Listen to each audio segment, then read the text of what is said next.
Well, I hope you've enjoyed your experience negotiating a collective agreement. I'm sure there were some real surprises and some things that kind of went the way you thought. And this last assignment, the reflective paper, is your opportunity to focus on one learning that you've had about the negotiation process that you think is the most important. Now, the key to this particular assignment is that you are going to be talking about this learning throughout the paper. So if you pick a topic for each of the three different sections of this assignment, you're going to talk about the same learning. Let's look at the things that you need to do. So the first section of the assignment is tell me what this important learning was. Now, often students start writing a paper and at the end of it, I don't know what the key learning was. So my advice to you is by the end of the first paragraph in this section, you should have said, the most important thing I learned about the negotiation process was whatever it is. Okay, make sure you tell me what it is. And then paint a picture for me.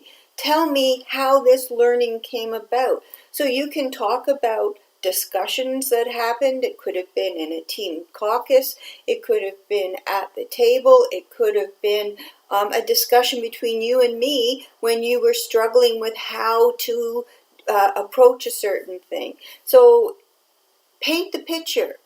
Make it very clear and colorful for me to understand what the learning was and how it came about. The second part, and this is very important, is then to say, okay, this is what I learned about it, and when I look back at the theories or the models or the concepts that we talked about in class, I am now seeing a link between what I learned and one of these theories. So you're bringing theory and practice together, and you can talk about that theory. Make sure that you clearly explain it to me. What does it mean? And then demonstrate how that came into practice in the negotiation simulation experience. And then the last piece is now what? So now that you have this new learning, how will you use it in the future? And the future is as broad as you want it to be. So now what? How am I going to learn? How am I going to use my new learning? Wow, this is almost it. You have a maximum of 5 pages to do your reflection. Have some fun with it. Oh, I love reflective papers where people, it's a much more casual, relaxed kind of paper. It's not an academic paper. You can use the first person when you're talking about, how you're feeling and things like that.